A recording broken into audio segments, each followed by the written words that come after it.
Hi, everyone. I'm Cooper. I'm 14 years old and I live in New York City. I'm a singer songwriter and I'm very excited to be here today with actress Phoebe Dynevor. Hi. She's been open about her anxiety, which is something I have also experienced. Phoebe, thank you for speaking to me. Thank you for having me. When did you first start to notice that you were experiencing anxiety, and what do you recall your initial anxiety sort of being about?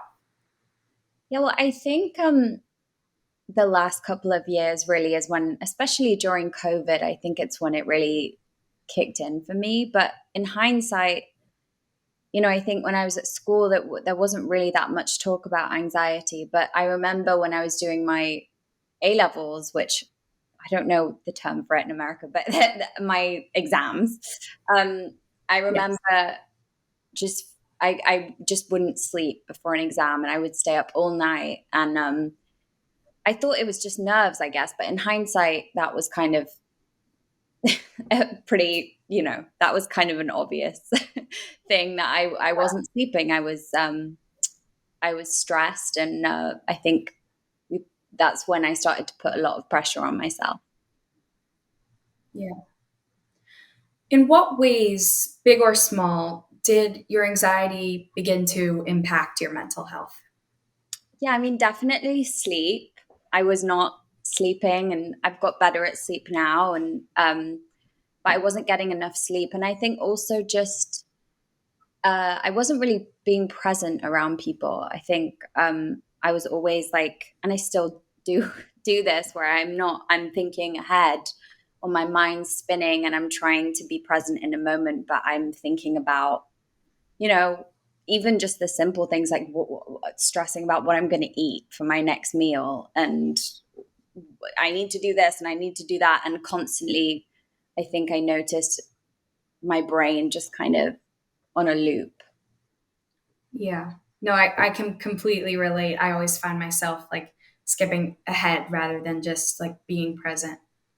Was there anything that it prevented you from doing that your anxiety sort of made difficult to participate in? Um, yeah, I think it was more, to be honest, I think I kept, I've always been someone, sorry, I'll start that again. I think I wanted to keep going and kind of push my anxiety out the way and then notice the impact it was having on myself. I don't actually think that anyone around me would have noticed it.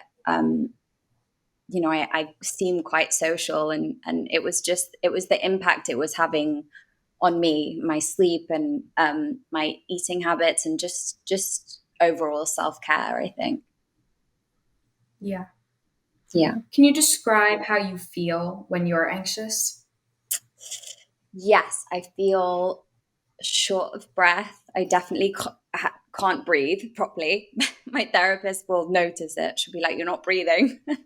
Mhm. And yeah, I guess my chest feels very tight, and I find it very hard to relax and slow down my thoughts. Yeah. So, when did you start to speak out about your anxiety? And as someone who's in the public eye, was this difficult for you to do? And did you ever worry that people might treat you differently because of speaking out? I think I've talked a little bit about anxiety. I remember doing an interview straight after Bridgerton came out, and I was talking about a scene in the show where I felt really anxious. And I guess I inadvertently talked about having anxiety, but it wasn't really, I never really thought about it, to be honest.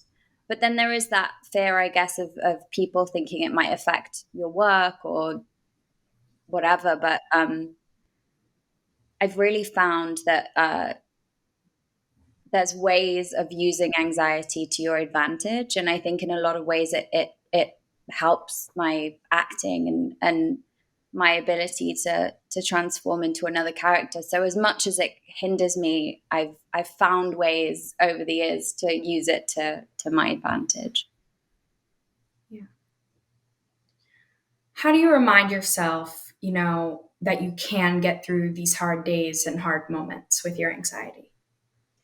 Yeah, I think very very much the people around me, especially in the last couple of years. I've really noticed how important it is to have friends and family that really understand what you're feeling and going through. I think talking to people about it, it's the hardest, or I struggle with it the most when I'm disconnected, when I'm working abroad and I don't have people with me around me. So I've learned it's really important to reach out and phone a friend, and also just reminding myself that it will pass. You know, those moments always pass, and um, yeah, you just have to sit through it for a bit.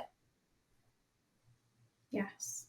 So I already said I'm a huge fan of Bridgerton, and you had said that there was a moment you felt anxious. Did you feel anxious on set? And like personally for me, when I'm singing, my anxiety sort of fades. Is acting sort of an outlet like this for you? Oh, totally. I mean, I think the fear or the anxiety comes in when the cameras aren't rolling, when, you know, the night before, or even between takes. But as soon as the camera's rolling, as soon as they say action, it's the most present.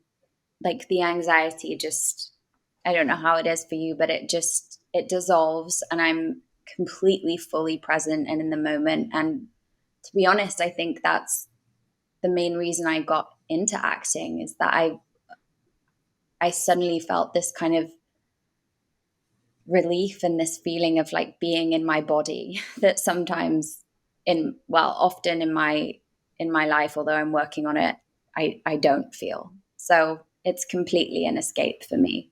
And yeah, that's the joy of what you and I do. I think it's great to find an I outlet. completely, yeah, I completely agree. When I'm singing, it's my time to just, everything can fade away because A, it's sort of a distraction, and B, it's just what I love.